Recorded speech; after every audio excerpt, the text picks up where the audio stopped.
I'm Ivan Prohl, trustee of the Malta Historical and Genealogical Society. We are here to tell you about this hall, which was constructed in 1873. The hall was a result of a trend going through the area at the time of building opera houses. Malta had a brass band and a string band, and we have pictures of the string band and the brass band when they performed here. Hall, when it was first organized, had a ticket window in the hallway here. When these plays were performed, the wealthy people would be allowed to sit in the balcony, and the people that couldn't afford the price sat in chairs down on this floor here. The township decided they didn't want the building anymore. It was turned over to the village. The village had no desire for it, so the plans were to either bulldoze it or sell it for somebody to develop into the apartments. After Debbie Lang organized the Malta Historical Society, Malta Historical and Genealogical Society, we got organized and applied for a grant from the DeKalb County Community Foundation. When the grant came through, we started work. We insulated the attic. We had to put in air conditioning and electrical wires. I crawled underneath the floor, and it gives you an idea of how wild the parties were back in the 30s. We picked up 5 bushel of whiskey bottles. This building has been in use for over 130 years and is proving even more valuable today as the developments are moving in on the west side of Malta. Anybody that's interested in doing research on their families, history, genealogical work, and so forth, they will find information on relatives or ancestors who came to the Malta area back in the 1800s, and they can use this to fill in their research on their genealogical work.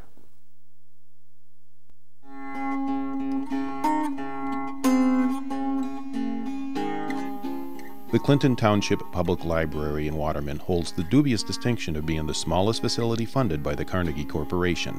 Furthermore, the library served just about the smallest population as well, just slightly more than 1,000 people.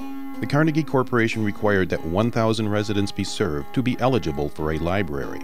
However, the village of Waterman did not meet this requirement, so a compromise was reached. Instead of being named the Waterman Library, they took the name of Clinton Township Library, and it served just over 1,000 residents, thus making it eligible for funding. It was in a similar spirit of cooperation that a group of people came together in 1994 to promote and preserve the heritage of Clinton Township, choosing the name Waterman Area Heritage Society. The downtown storefront the museum occupies today at 180 West Lincoln Highway was acquired in 1999 as the first permanent home for their already growing collection of local memorabilia.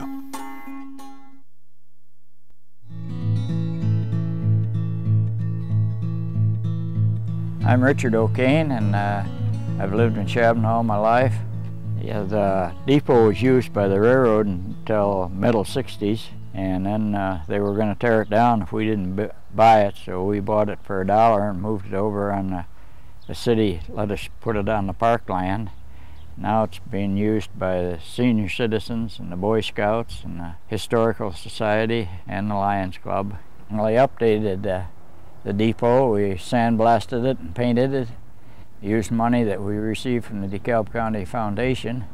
We got 2 grants actually. The paint scheme is about the same as it was originally, with red, green, and white.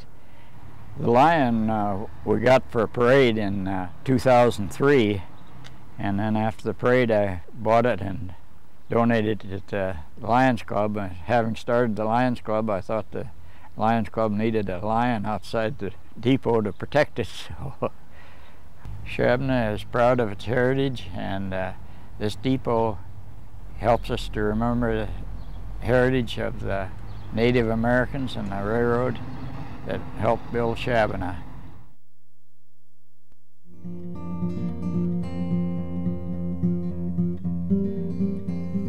Hello, I'm Steve Bigolin, one of the owners of the historic Matthew Nesbitt residence in Earlville, Illinois. The house was formerly in Rollo, Illinois, but when Rollo lost the post office, then it was no longer considered a city and the house was rezoned into Earlville. Matthew Nesbitt was a Scottish settler who settled the United States in the 1840s. He started in New York and toured the country all the way through to San Francisco. And when he got there, he decided the part of the country he liked the most was the Midwest. So he came back to Illinois, to what is now known as southern DeKalb County, to establish his homestead. As I understand it, Matthew and his wife Agnes first built a log cabin on the property, then began construction in 1848 of the stone house.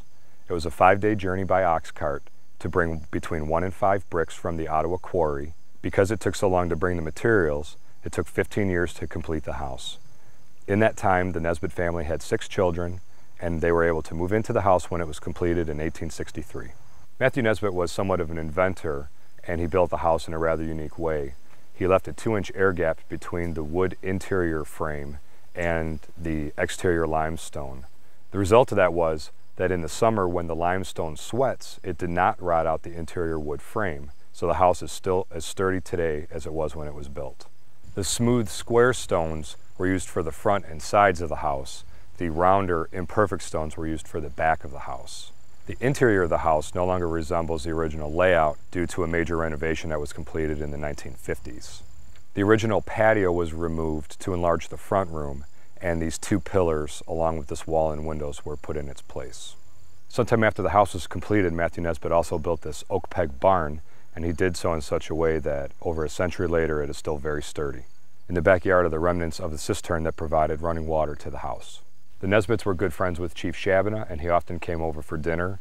The Nesbitts would trade onions for deer meat. At one point, the Nesbitts needed to hire an attorney, and they hired a young Abraham Lincoln to represent them. Because of their relationship with Mr. Lincoln and with Chief Shabbona, the house remains on the historical registry today.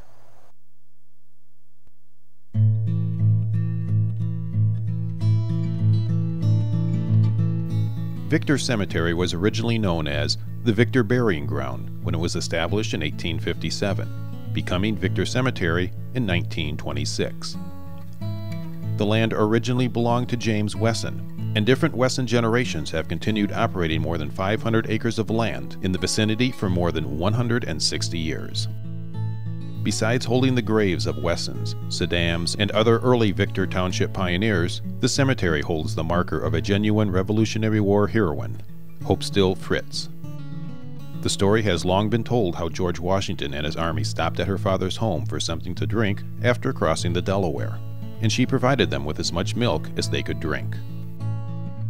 A plaque on the pedestal has the inscription, "In memory of Grandma Fritz and her 4 sons. She gave Washington water from her pitcher the morning that he captured the Hessian army."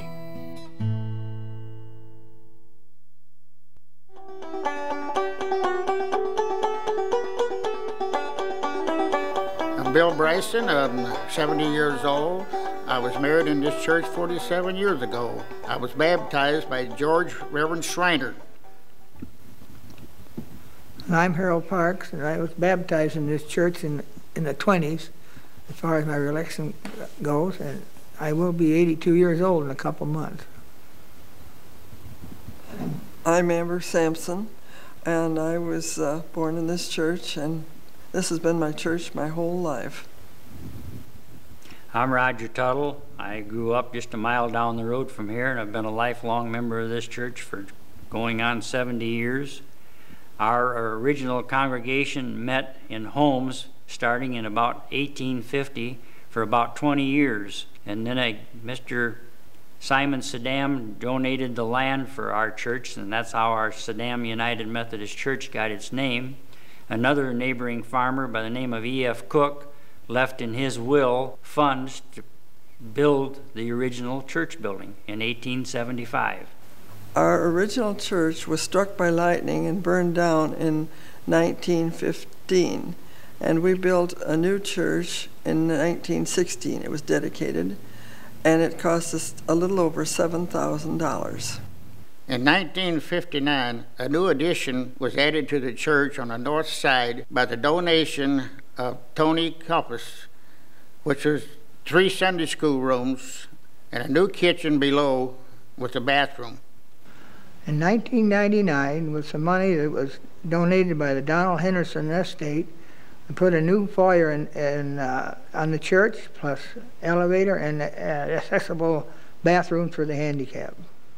Our sanctuary remained much the same from 1915 to 1945, at which time a new hand-carved altar was installed, and this was all hand-carved by Mr. Alfred Sarner of Chicago. A new Hammond electric organ was also purchased this time, and a new furnace was installed in the basement, and we were able to eliminate the coal bins and install our first modern indoor restroom facilities. This again stayed the same until about in the 70s, when we newly redecorated the inside sanctuary again. Our church windows are the original 1915, and they were getting in poor shape, and the donations came in, and the windows were completely restored in 2003. Well, this shed by the church was built for horses, and probably before 1915, because the people who would come to church would put their horses in there in the daytime while they're attending church. And I can remember when I was a kid, driving a horse and buggy to school with my brother and sister, and we'd always leave the horse in the shed. I always remember the Suydam Fall Fair. It started in 1912 and was always held on the first Saturday of October. The farmers always had a corn show. The ladies of the church put on a delicious chicken dinner at noon. And I remember after World War II, where the flying farmers came in with Piper Cubs and give everybody airplane rides. The last thing of the day that I remember, we always had a parade out in the church parking lot. We welcome you to Suydam United Methodist Church.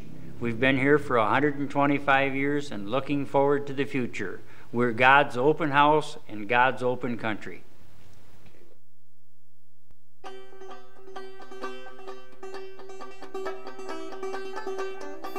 When the railroad arrived in Somonauk in 1853, Franklin Dale decided he would enter the general merchandise business, expecting the community would grow rapidly.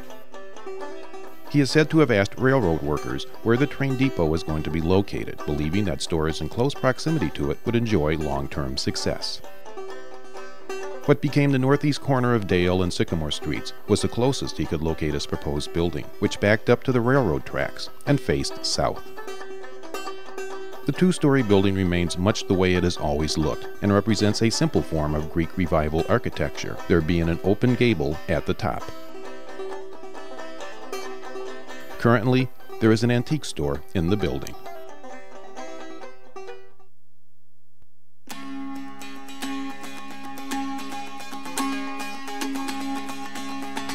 Hello, I'm Wayne Durkis. I'm a trustee here at the Marie Louise Memorial Museum. And this museum was a gift to the community from Mr. Lorenzo B. Olmsted. Mr. Olmsted had a collection at his house on the west side of town that he started in 1921. When he lost his wife in 1916, he decided he wanted a more permanent memorial, and he worked on that for years. And then in 1947, he was able to open this museum on the second story of Union Hall. Mr. Olmsted had a law office in this building up until his death in 1951. As part of the memorial, Mr. Olmsted's office remains in the exact location and looks as if it did back in 1951. In our colonial room, we have many items on display that you would expect to find in a typical early American household. In our early American room, we have an authentic Native American canoe and several artifacts. We also have many agricultural implements. We also have an extensive antique gun collection. We have an extensive historical photograph collection, and we have artifacts collected from all over the United States and the world. We are located on the corners of Route 34 and Depot Street in the heart of Somonauk. We encourage individuals, school groups, and local organizations to visit us by appointment. We are also open 2 to 4 on Sundays year-round.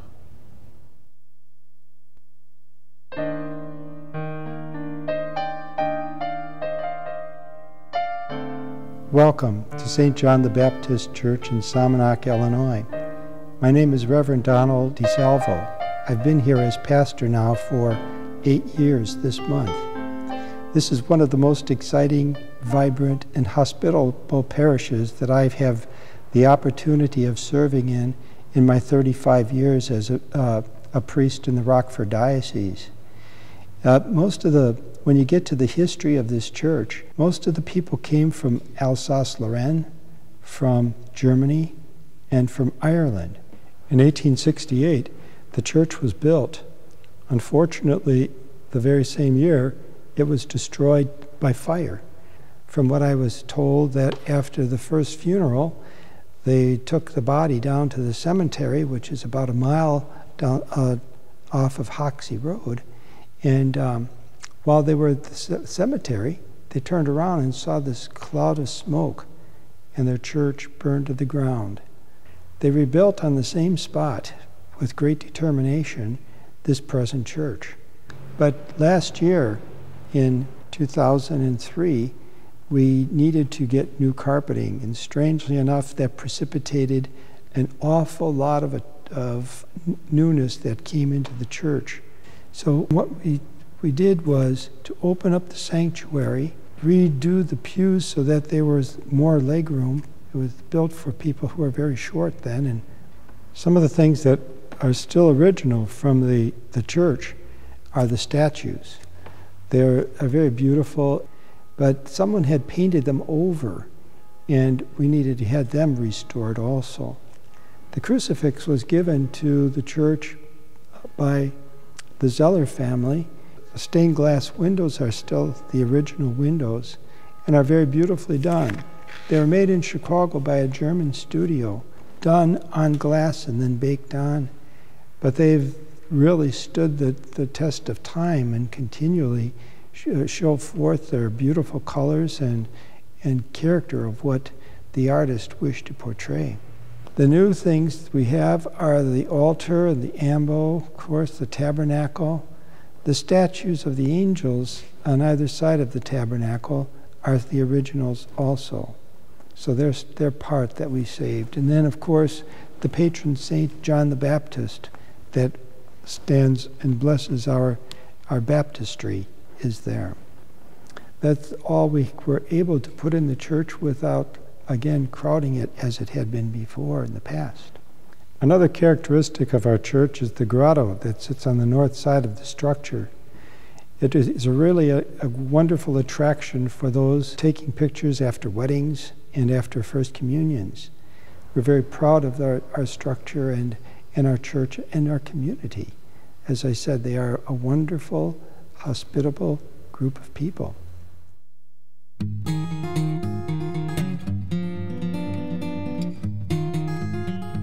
George VONKLEINSMID of Sandwich was a prominent hardware dealer and owner of an early high-style mansion.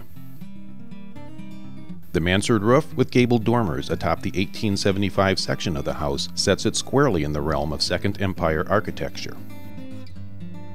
The house stands proudly on a tall English basement, and the exceptionally tall first-floor windows were intended to function as French doors, accessing the verandas, and are topped by stone crowns with projecting keystones.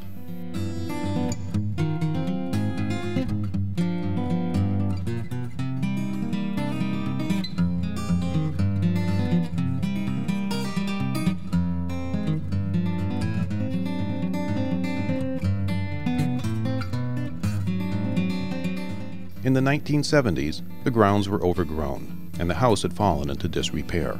Fortunately, a new owner entered the picture, and the stately old mansion has been beautifully restored.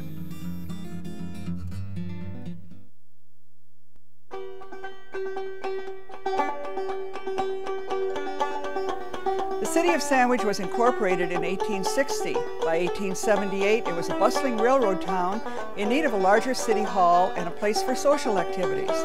The cornerstone was laid in September of 1878. The original contract called for $10,000 to put the building up. But like most building projects, there was an overrun, and the total cost of the building was $12,000. It was also stipulated that it must be completed by January 1st of 1879, which it was. The original building was 48 by 80 feet, built in Second Empire style. The Second Empire style also carried through into the interior. The Opera House was used until the mid-40s. After the Second World War, there wasn't money for the upkeep of the auditorium, and it was abandoned. However, Boy Scouts met here, there was an exercise class here, and in the 1950s, the police department used it for target practice. They would put their targets on the stage and come to the balcony to shoot. The right side of the proscenium arch still shows marks from where the bullets missed their targets. The original building, of course, was red brick. The exterior was painted with red sand paint to protect soft brick, and then white paint later on. In 1981, Mike Dixon, restoration architect, was hired to do a planning survey. In 1983, the Opera House received $1.25 million from the Department of Commerce and Community Affairs for the restoration. $500,000 was raised locally. Come on in, I want to show you the ladies' washroom. This was the original city jail with 5 cells, cut down to 3 that remain now because of the use of storage space on the other side of the wall here. 18-inch walls, those were actual cells. This is the second set of doors that were put on. The first ones were wooden doors that didn't let much light through. And down at the end we have probably the oldest graffiti most people have seen. An inmate carved into the wall, Sherry, 1879. Now that was the year that the Opera House was completed. Planned with wisdom, supported by strength, and adorned in beauty, the Sandwich Opera House is once again the hub of social activity in our community. If you've been here, you know what a gem it is, and if you haven't, we invite you to stop for a tour or visit our website, sandwichoperahouse.com. We hope to see you soon.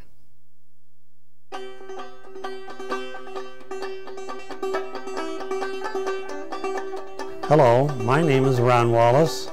I lived here in Sandwich, Illinois all of my life, and I am currently Vice President of the Sandwich Historical Society here in Sandwich, Illinois.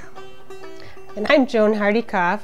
I'm Treasurer of the Sandwich Historical Society. I'm an area resident. This building, it's a 3-story stone building that was built in 1856 and used as a mill by a number of different people. It ground flour, as far as we know. I don't know if there was corn ground here or not, but using grinding stones that were steam powered. The museum itself, the building, is a 3-story stone building that was built in 1856. It was used on and off throughout many years for a mill, and then eventually came into the hands of James Knights, who had a quartz factory here in Sandwich. And he no longer needed it and gave it to the Sandwich Historical Society, of which he became a member, a founding member.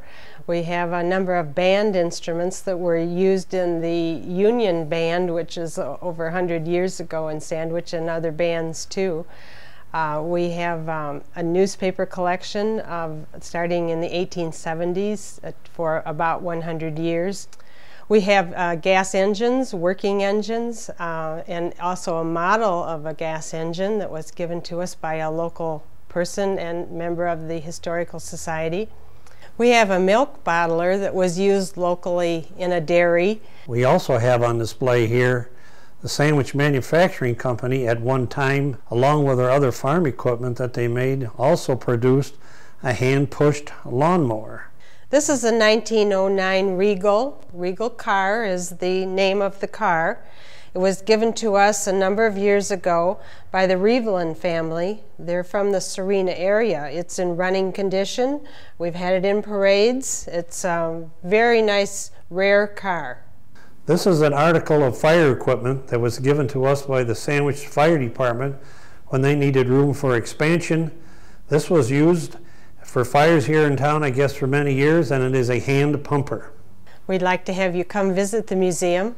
To join the Historical Society, it's only $5 a year. Admission to the museum is free, however, we gladly accept donations. We're open from April 1st through late October from Sundays on 1 to 4 p.m.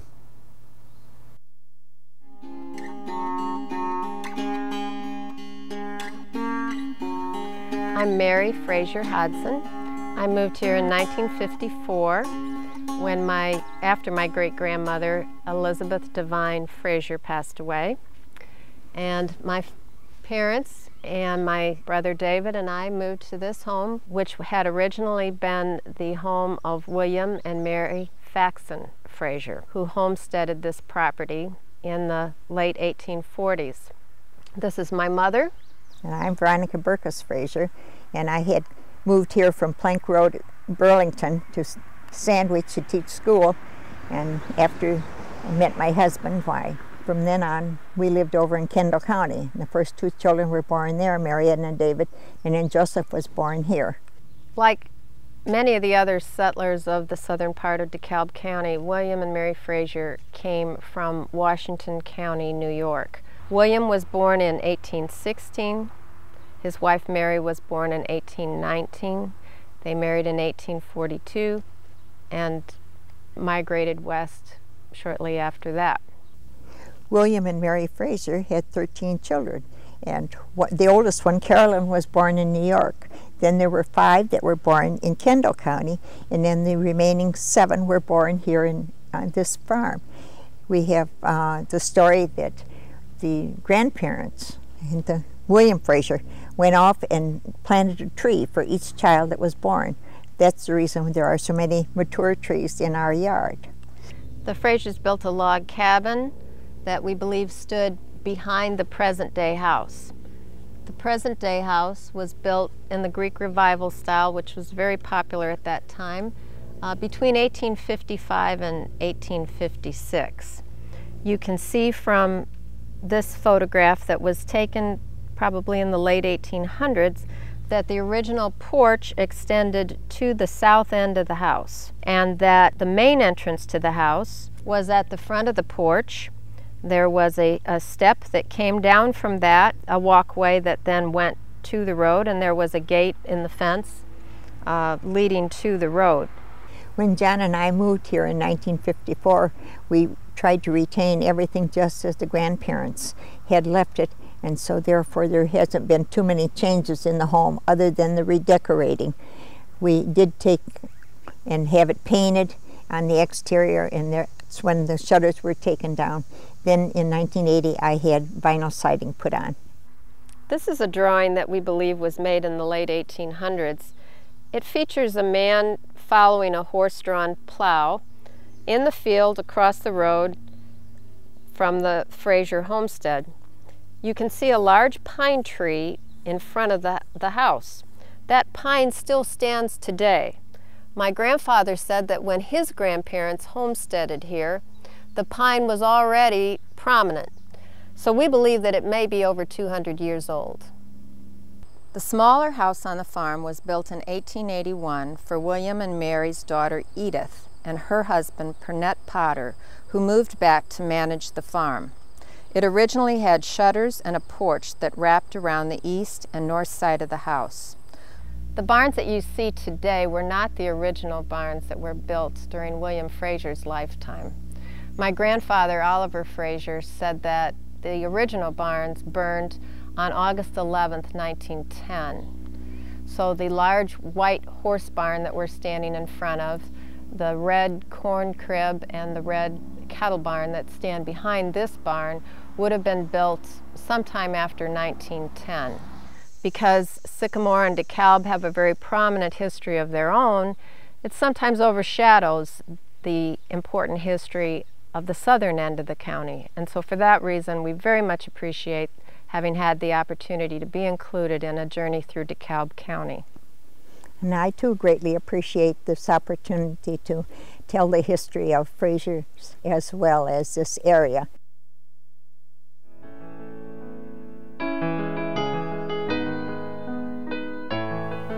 Hi, I'm Lucille Wade. And I'm Michelle Wade, and we represent the 6th and 7th generation direct descendants of the George Beverage family who founded the Somonauk United Presbyterian Church.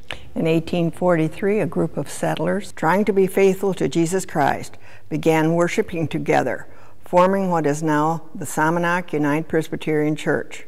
The church was officially organized across the creek in the log cabin home of Mr. and Mrs. George Beverage on March 18th, 1846.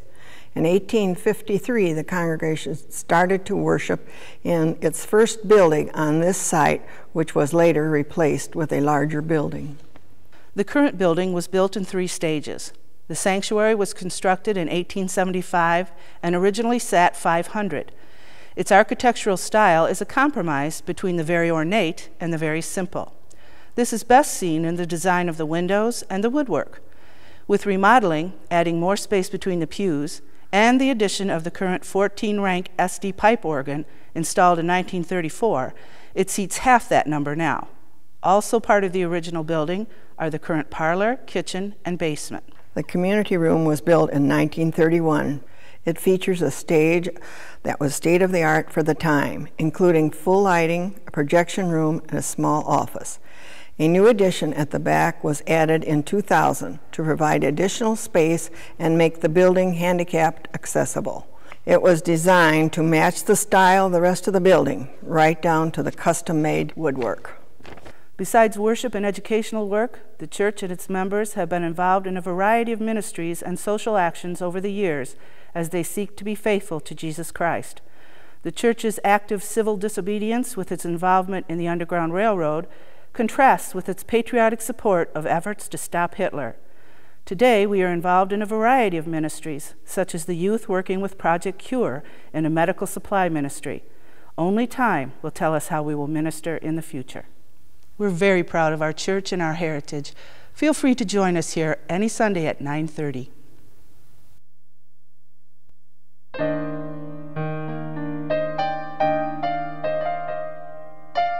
Dating to the 1840s, Oak Mound Cemetery is the Somonauk Township Cemetery and is the final resting place for many of the area's pioneer settlers. While a good many of them attended Somonauk United Presbyterian Church just down the road, there is no official connection.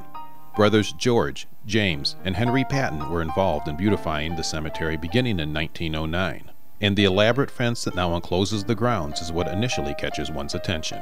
Money was no object in creating the 1,000-foot-long fence, as architect Meyer J. Sturm was presented with a blank check to complete the project. The centerpiece of the cemetery is a private chapel belonging to the Patton family. Frequently mistaken for a mausoleum, the chapel is constructed of Vermont granite, and the interior is accented by marble and stained glass.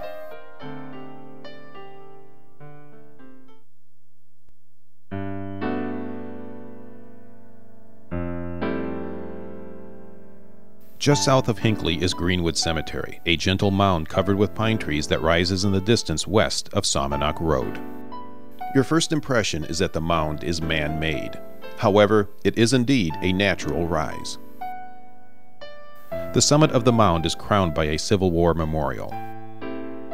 48 years in the making, a crowd of 2,500 attended the dedication on May 30th, 1913.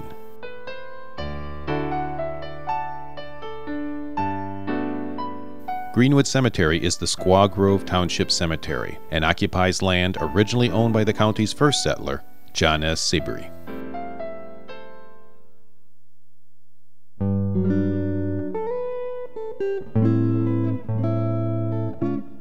Predating Hinckley by 22 years, the Samuel Miller House at the corner of Sycamore and Miller Streets is a striking two-story frame Italianate-style house that was constructed in 2 phases. The square front portion dates from 1850, while the addition on the east side was added in 1870 and contains the kitchen. The low-pitch hip roof has a heavy bracketed cornice below the wide overhanging eaves, and a 1-story bay projects from the south wall. The front porch shows the only change of any real consequence. Slender, classical revival-style ionic columns that most likely replaced the original scrollwork columns around the turn of the century. The prominent feature of the house is the cupola, accessed by a narrow staircase and affording a panoramic view of the surrounding area. The Samuel Miller House was long known for its white paint and black shutters, but today the house sports a multicolored yet traditional paint scheme.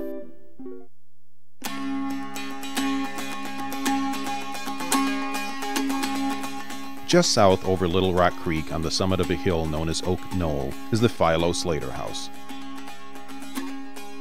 This is the second residence of the Slater family. The first sat due west of this home but was torn down in 2001.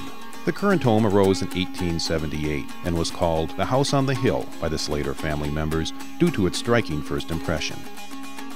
Its low-pitched hip roof, ornate brackets, dental blocks, and elaborately framed windows are complemented by 2 scrollwork porches on the south side.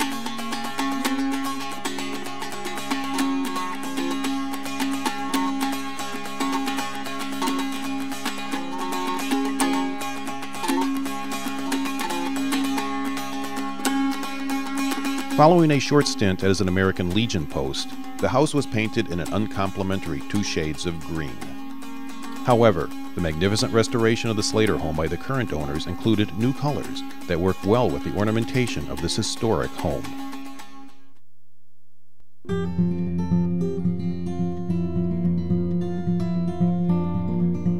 A longtime landmark, the Henry Roth House on Somonauk Road just south of McGirr is probably the best surviving 19th century example of vernacular Greek Revival architecture in DeKalb County. The land was originally purchased in 1849 by Thomas Green and was then purchased in 1852 by Jacob Haish, who would eventually move to DeKalb and become wealthy as one of the 3 barbed wire barons. Henry Roth, a German immigrant, purchased the land in 1856 and is assumed to have put the first house on the property in 1859 or 1860. The house sits upon a limestone foundation, and the doors and windows on both floors are arranged symmetrically. It is not clear when the addition on the back of the house was added. However, it likely was just after the turn of the century, and contains a kitchen and informal dining area. The house is currently unoccupied, and the owner has had to install a security system to keep out unwanted visitors. The Henry Roth House is eligible for listing on the National Register of Historic Places.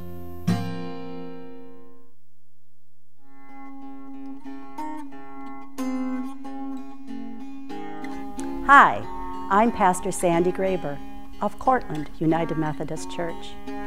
For a long, long time, this building has been a house of worship. The building, and even before it, the land.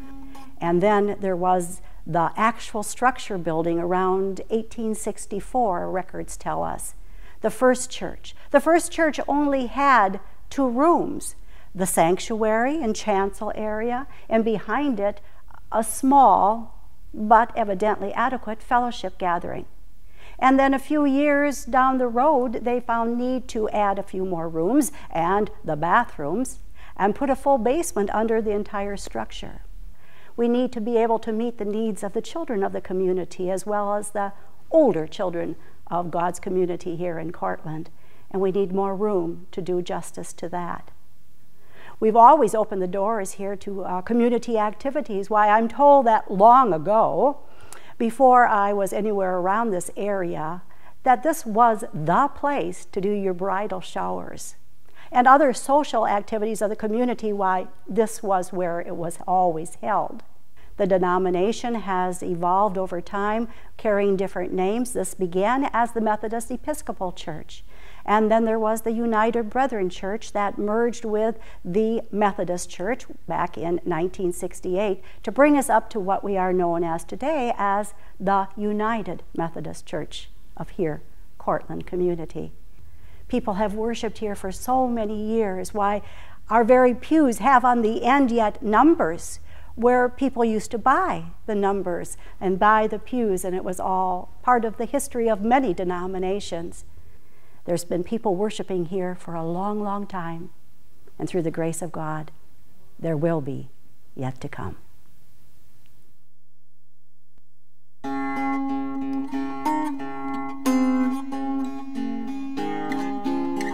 Frederick S. Crane made his way to DeKalb County in 1869 with his wife and children.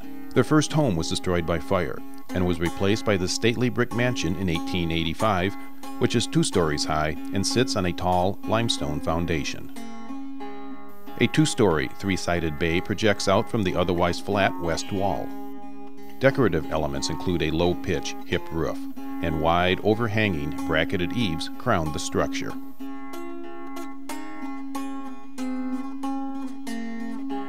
Segmental stone arches with center keystones cap the windows. Upon the death of Mr. Crane in 1915, the property was acquired by the Boynton family of Sycamore, who subsequently moved into the city of Sycamore in the late 1940s. A scrollwork porch remains intact on the southwest corner, and a large, unornamented porch at the northeast corner seems to delineate the primary entrance to the old home.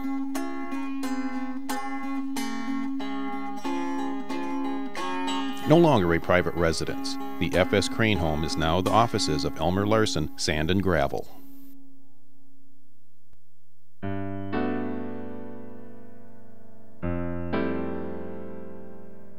Ohio Grove Cemetery is the final resting place for many of DeKalb County's early settlers, including Rufus Colton and James Lovell.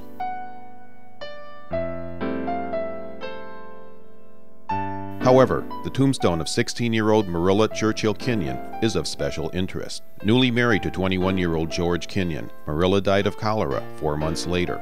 Despite the efforts of family and friends, her body was stolen by a group of medical students from St. Charles, the result of which was a deadly confrontation at the home of Dr. George Richards, head of the medical school.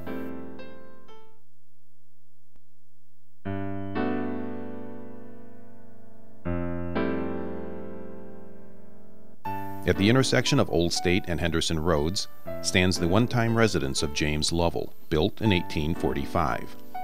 Operating as a stagecoach stop from 1845 to 1852, it was here in 1849 that the Lovell's daughter overheard medical students discussing plans to steal freshly buried bodies from local cemeteries, resulting in a deadly confrontation at a St. Charles medical school.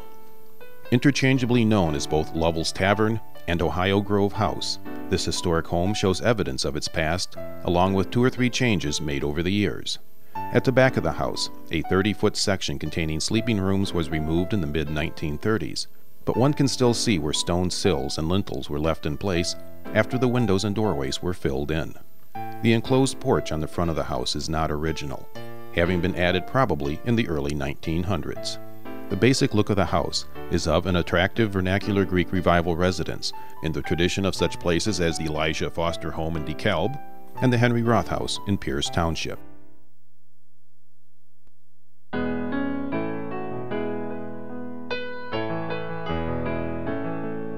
Located on Route 23 between Sycamore and Genoa, this grand brick mansion was designed and built by its owner, Allman Park, in the mid-1880s.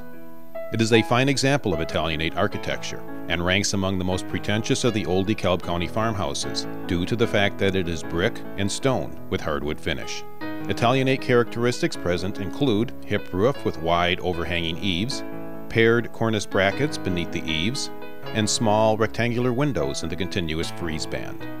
The fanciful porch, painted white in contrast to the dark brown of the brick, is a perfect accent and is full width. A short distance from the main porch is a door opening from inside onto a tiny porch with no access to the ground. The windows are topped with segmental brick arches, accented by the presence of center keystones, and the tall limestone foundation and brick chimneys rising above the roof add their own touches to the way the house appears. The Park family originally lived in a small white house behind where the current house resides, and Henry H. Park was born in that house in 1876. He would go on to found the DeKalb County Farm Bureau, the first such organization of its kind in the nation. A plaque in the front yard commemorates this fact.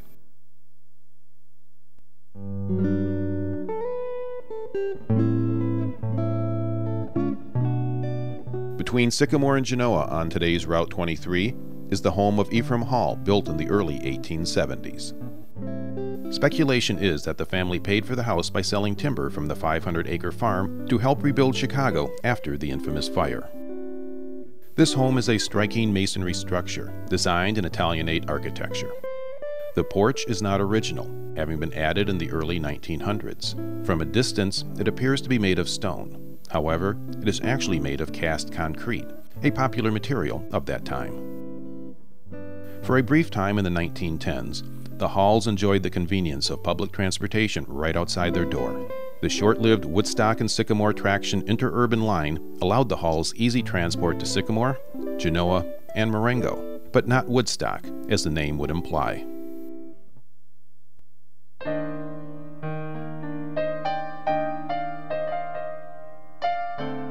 Daniel Buck and his wife Jerusha arrived in DeKalb County in 1849 and purchased 400 acres of land in Genoa Township. By the late 1860s, they had donated land for a small rural cemetery and an adjoining church. As transportation improved and people began worshiping in the city of Genoa and other surrounding areas, membership of the church dwindled, and in 1930 it was sold to Ney Grange. In the 1980s, it made the transition to private residence, but with some of the church furnishings still visible. The Ney Cemetery is the final resting place for Daniel and Jerusha Buck, along with other family members.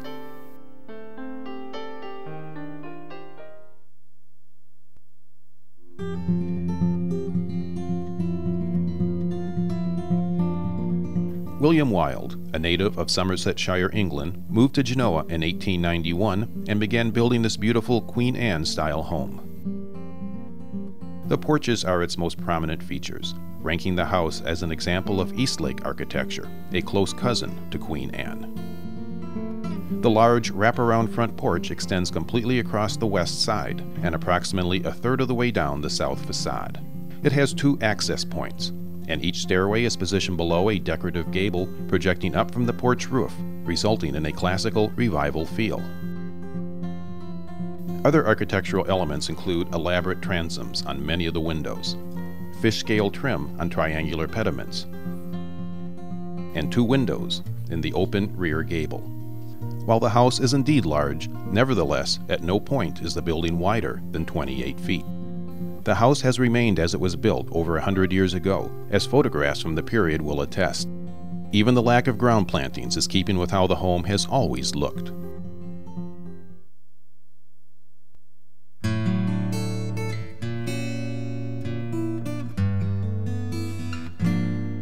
A good example of late 19th century Gothic Revival architecture can be found just east of the William Wilde home. Originally Trinity Lutheran Church, and now home to the Faith Tabernacle congregation, this church is situated on a 1-acre lot and measures only 56 feet long by 38 feet wide, with a steeple tower rising 90 feet.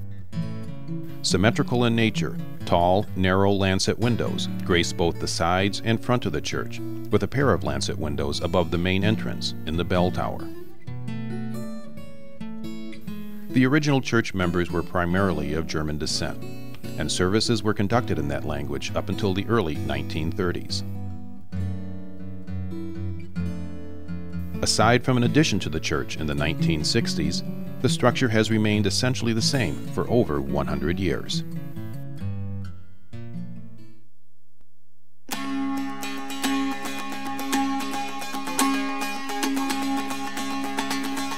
The oldest building in Genoa, the Pacific House Hotel, originally was a residence of Founding Father Thomas Madison and began as a log cabin which was erected in 1835. However, it was subsequent owner Horatio Perkins who added a second story to the Madison cabin and turned it into a stagecoach stop on the Chicago to Galena line. Over the years, additions extended the building northward, and for some time also housed the town newspaper, the Genoa Republican, along with the family of the owner. The building has been completely remodeled and updated. However, the impressive timber structure is still in place and was incorporated into the style of the new interior.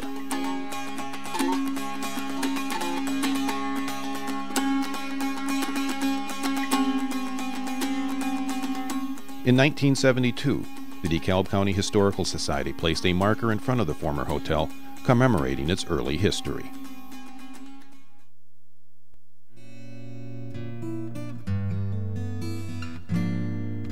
My name is Roger Watson, and I'm the president of the Kishwaukee Valley Heritage Society.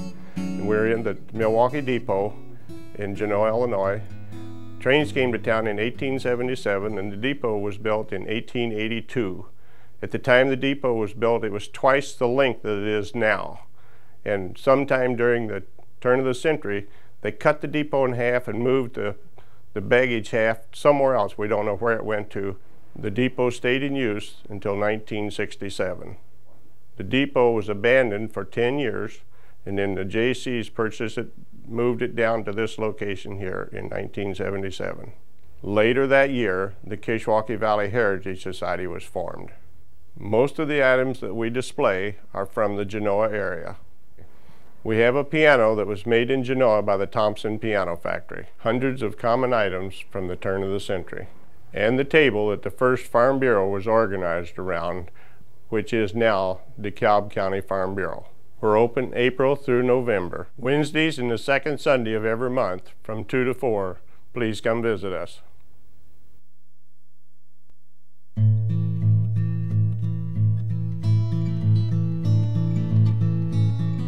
Situated behind an attractive white picket fence is the home of one of Kingston's founders, Lyman Stewart.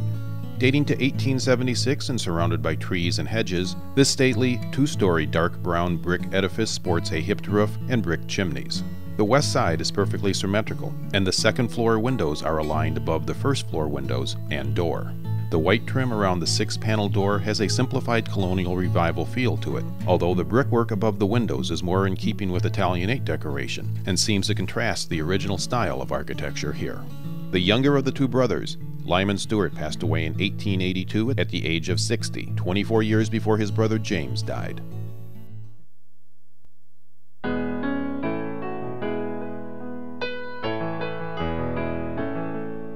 Just a couple of blocks south of the Lyman Stewart house is the home of his brother and Kingston co-founder James Y. Stewart. Built in 1876, this bright red brick home immediately catches the eye as you head north into Kingston on 5 Points Road. This building is a good example of an irregularly configured Italianate-style farmhouse, rising 2 stories in height. The house is an unusual double-cross gable design, and all of the gables are open at their bases and display well-preserved bargeboard trim. The front of the house contains a 2-story bay with a stained glass transom. The original wooden steps leading to the main entrance are long gone. However, there is no evidence that a more ornate porch ever existed. Surprisingly enough, the home has had only one minor alteration over the years: an enclosed porch off of the back.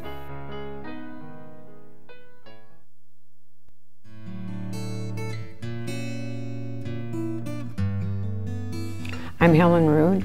I've attended Mayfield Church since 1936. I'm Roger Altman. I've attended Mayfield Church since 1939. I'm Avril Schreiber. I've lived in Mayfield Township since 1980. In 1837, Mayfield Church was started at the home of Ira Douglas.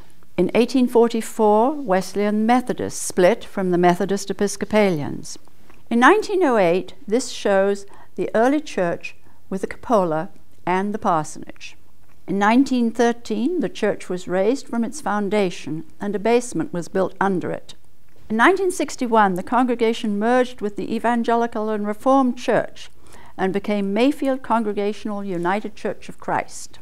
In 1979, the church was yoked with Malta Congregational Church. In 1996, the church became independent from Malta. In 1998, the church spearheaded donations to create a plaque on the Kirkland War Memorial representing Mayfield Township. In 1960, the congregation decided they needed more room for worship and Christian education. The plans were drawn up, and my father, Bill Oatman, was hired as general contractor, and I was hired as a carpenter. The interior of the sanctuary has been remodeled once, but the interior remains pretty much as it's always been. Many members of the congregation were active abolitionists and worshiped right here in this sanctuary and were part of the Underground Railroad. Mayfield Church is an open and affirming congregation. Services are at 9 a.m. Sunday morning, and visitors are always welcome.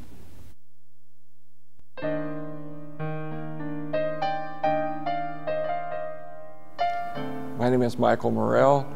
I'm the pastor here at First United Methodist Church of Kirkland. I've been here for approximately 3 years. This church in Kirkland is the first church to be built in the city of Kirkland. Kirkland was one of the last areas to be settled in northern Illinois, and the First United Methodist Church in Kirkland was the first church to be built in town. We have a lot of heritage in this church. A lot of the members have family who were part of the original founding families back in 1886.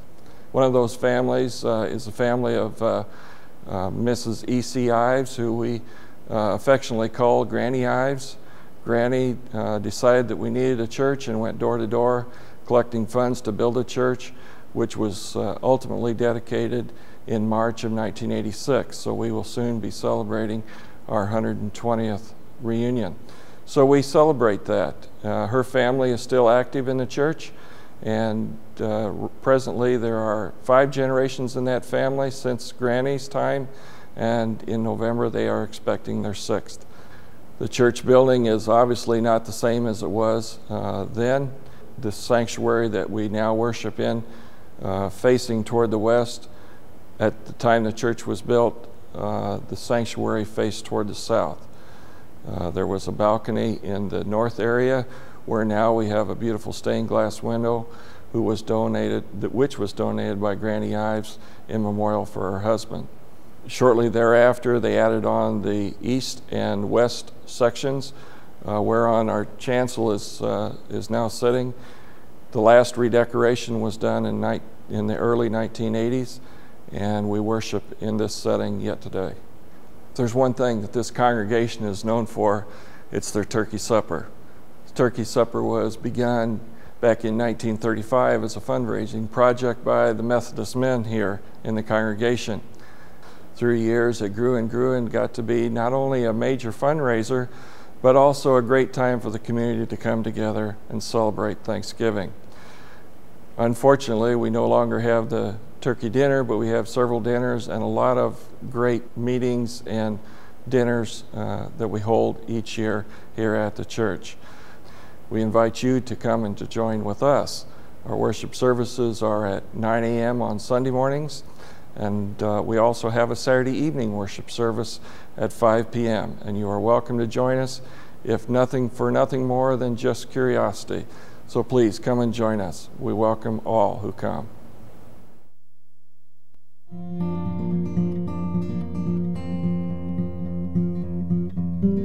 Hi, welcome to the Wiegand home in Fairdale, Illinois. Originally constructed in 1895 as the Fairdale United Methodist Church. The church was active and worshiped here until 1971, when the church was sold to a Baptist congregation, and the Baptists worshiped here until 1988. In 1990, my wife Jenny and I purchased the building, began renovations into our home, and in 1998, Sammy joined us. Here you see the western exterior of the old church in the evening sun. The church is typical of turn-of-the-century Methodist architecture. It's a big, square, white structure. That's the original clapboard on the church, and of course the dominant feature is the 2.5, 3-story bell tower, which used to house a 1,300-pound brass bell forged in 1869 in Ohio. It is one of the items that we sold as we financed the construction project. I'm resting on the old prayer railing that had been in the sanctuary in the old church, and just sort of adds an interesting focal point here on the western part of the property. This is the sanctuary of the old church. It's now our living room and formal dining room. We've built the 2 lofts and the bridge and the stairs that function as our second floor within this old sanctuary space. The original sloped floor and wainscoting are featured on the first floor. We built in the fireplace.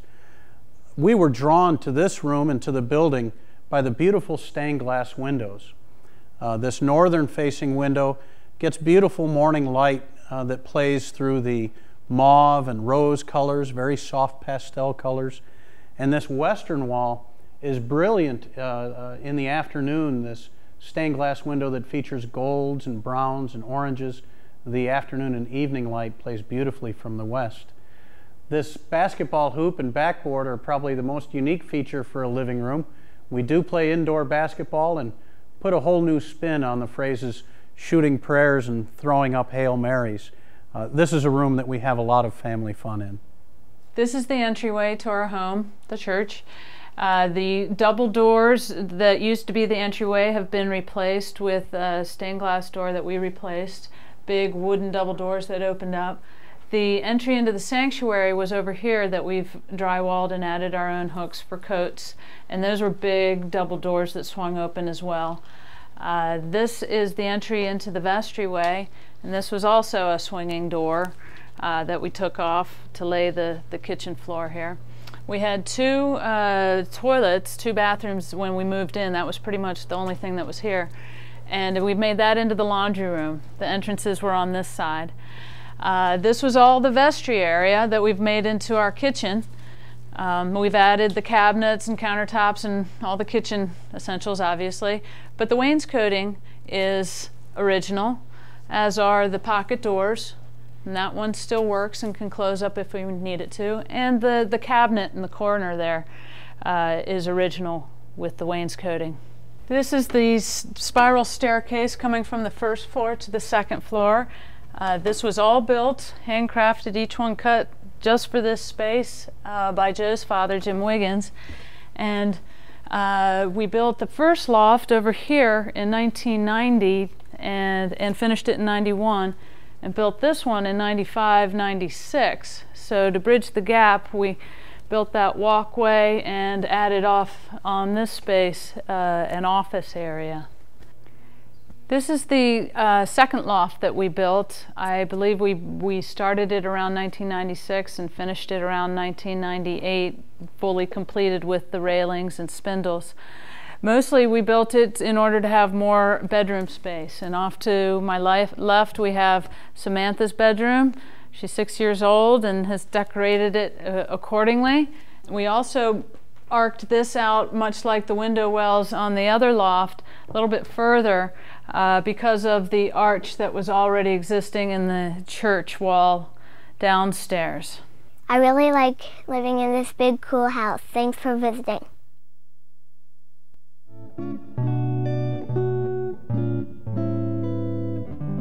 Hi, I'm Larry Safranco. This is my wife Jan, our dog Mackenzie.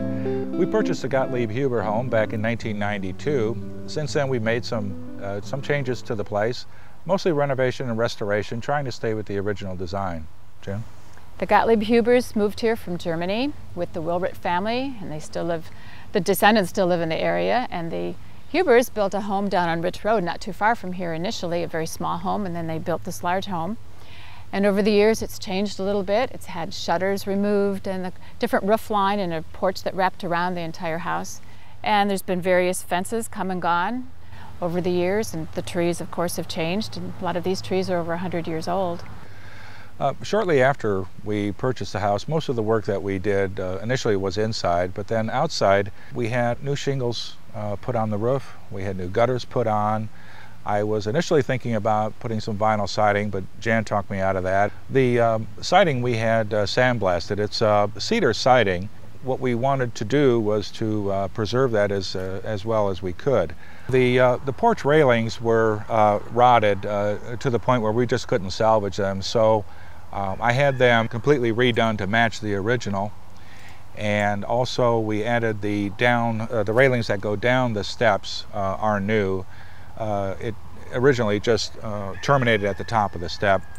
The large barn was built in 1870 and had cows and hogs in it. It was used for both hay storage and straw.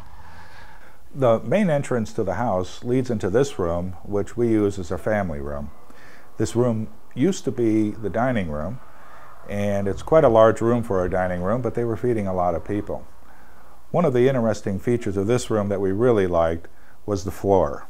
It had wall-to-wall carpeting, and when we ripped it up, we discovered underneath this oak hardwood floor done in a very interesting pattern. All right off of the family room where we were is now the dining room. This used to be a sitting room, and one of the things that you'll notice is that this room also has a hardwood floor, and one of the features of the room is a built-in cabinet. Also behind me is a second set of stairs that lead upstairs. This is the kitchen, a rather large room. One of the things that we liked about it was the built-in pantry, and we've also added the tin ceiling in trying to keep with the character of the house, and the pot rack. One of the things about older houses are interesting spaces, and this is one. Here I'm at the top of one stairs, there's a landing, and then we step up to another landing which services two other bedrooms and is at the top of another stairway. When we found this house several years ago, we had been looking and looking, and when we found this one, it was the connection. We just felt right. It was November, it was ugly out, it was gray and raw, but we fell in love with this house and the property, and it was everything we wanted it to be, and now it's even more. And since we've moved in and met some of the people that have lived here, grown up here, and love this house too, it means even more to us, and we're learning more and more history about it. And luckily, some of the descendants are still here, and they come out to visit us, and it's just a nice connection to have.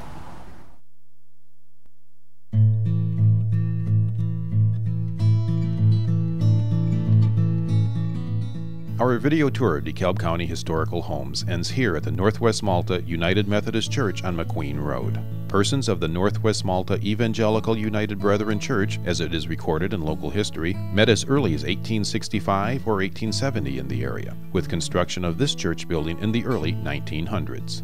The church is a small, front-gabled edifice with a few decorative touches. The flight of concrete steps with metal railings likely replaced older ones that had deteriorated. Plain double doors topped by a fan-light transom lead inside, where the many rectangular windows are accented with simple, semicircular trim. The bell tower is situated at the southeast corner and is open on all sides. A mansard roof is capped with a wrought iron cresting. A new addition adjoins the original church on the north side, and the entire church sports a whitewashed exterior, somewhat reminiscent of rural New England houses of worship.